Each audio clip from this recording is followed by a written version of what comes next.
हिमालय को उस ऊंचाई से देखकर साधक को अपनी आंखों पर भरोसा ही नहीं हो रहा था। उसने पूछा, गुरुदेव, ये हिमालय पर प्रकाश बिंदु कैसे हैं? और ये कुछ बिंदु भागते हुए क्यों नजर आ रहे हैं?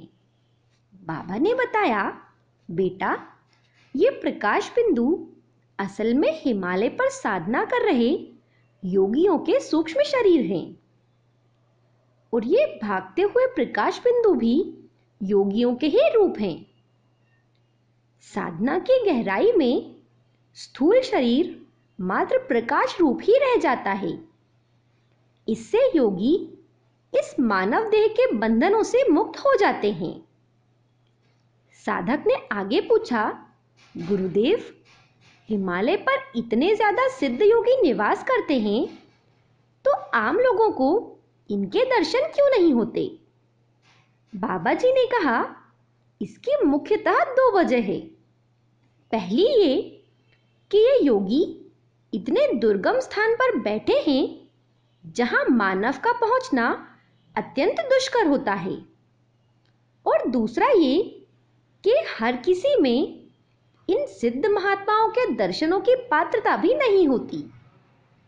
इसीलिए कोई अपात्र मानव योगियों के तपोस्थान तक पहुंच जाए तो भी ये उसे दर्शन नहीं देते, क्योंकि सिद्ध योगियों के दर्शन कभी व्यर्थ नहीं जा सकते।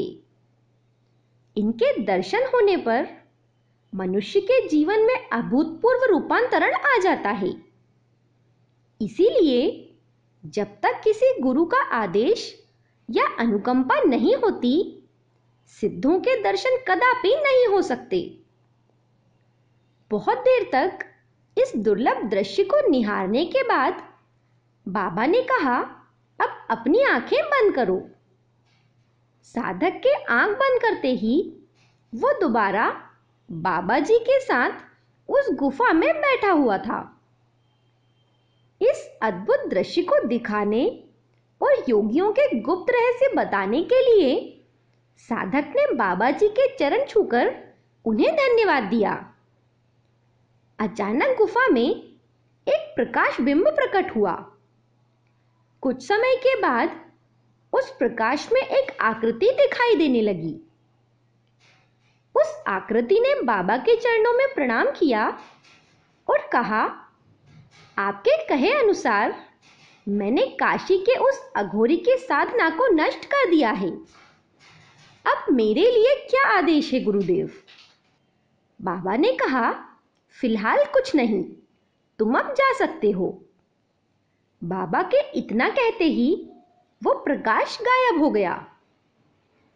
साधक के मन में इस दृश्य को देखने के बाद 1000 प्रश्न उठ खड़े हुए। कौन थी यह आकृति? वो अघोरी कौन है? और उसकी साधना गुरुदेव ने क्यों नष्ट करवा दी होगी? बाबा जी ने मुस्कुराकर बताया, पुत्र, वो अघोरी एक दुष्ट तांत्रिक है। काशी के मणिकर्णिका घाट पर वो कई वर्षों से तंत्र द्वारा दुर्लभ सिद्धि हासिल करने की कोशिश में लगा हुआ था। उसकी साधना सफल होने पर उसे तंत्र की एक शक्तिशाली सिद्धि प्राप्त होने ही वाली थी, लेकिन इसके दुरुपयोग से वो मानव जाति को बहुत कष्ट देता। इसलिए मनुष्यों के हितों में मैंने उसकी साधना को नष्ट करवा दिया। ये प्रकाश जो तुमने अभी देखा, ये एक चेतन आत्मा है जिसका अपना कोई शरीर नहीं है। पृथ्वी के हित के लिए ये स्थूल देह त्यागने के बाद भी यहीं रुके हुए हैं। ये शुद्ध आत्माएं मानव कल्याण के कार्यों में सदा तत्पर रहती हैं। साधक ने पूछा, लेकिन गुरुदेव, आप इन्हें बुलाते कैसे हैं? इन्हें कैसे पता चलता है कि आप इन्हें याद कर रहे हैं? बाबा जी ने मुस्कुराते हुए कहा, यह प्रश्न तुम गौरी से पूछ चुके हो और वो तुम्हें इसका उत्तर भी दे चुकी है। गौरी उसी युवती का नाम था जो साधक के लिए बाबा के आदेश पर भोजन और वस्त्र लेकर पहुंची थी। ये सुनते ही साधक को समझ आ गया कि बाबा जी से कोई बात छुपी नहीं रह सकती। अब उसने पूछा, मेरी साधना कब आरंभ होगी गुरुदेव? तब बाबा जी ने गंभीर होकर कहा, तुम्हारी साधना शुरू होने से पहले कुछ प्रक्रियाएं बाकी हैं। तुम्हारे मन में तुमने जो अतृप्त कामनाओं के बीज बोए हुए हैं, उन्हें निर्मूल किए बिना तुम्हारी साधना सफल नहीं हो सकती। मैं देख रहा हूं तुम्हारे मन में अनेक संसारिक कामनाएं दबी हुई हैं।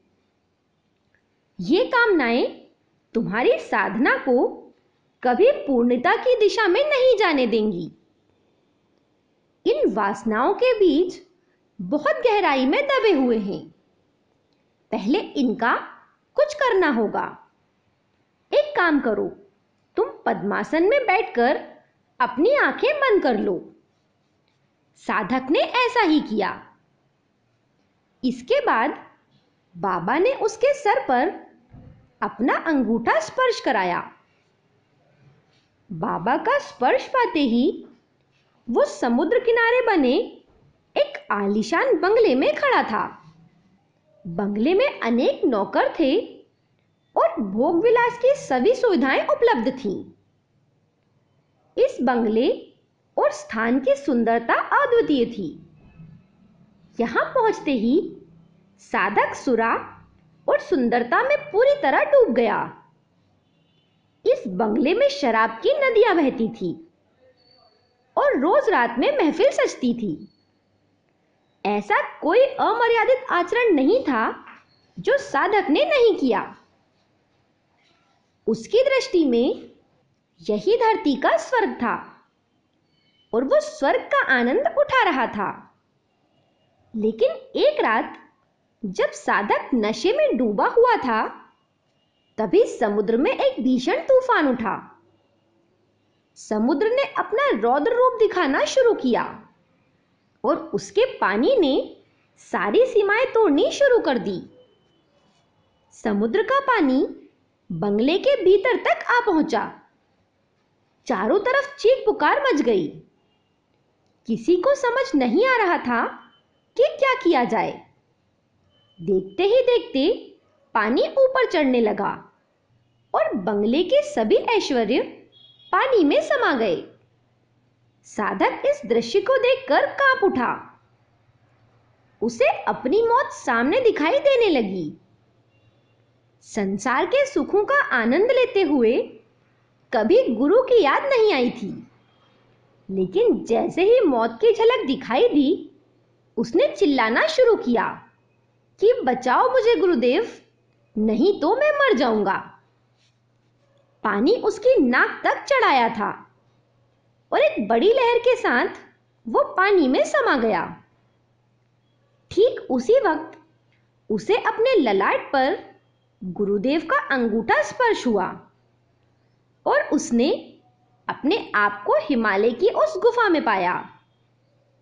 हालांकि समुद्री तूफान का खौफ अब भी उसकी आंखों में साफ दिखाई दे रहा था। ये कहानी जारी है। आगे की कहानी हम अगले वीडियो में जानेंगे। आप हमारे साथ अगले वीडियो में भी बने रहें। धन्यवाद।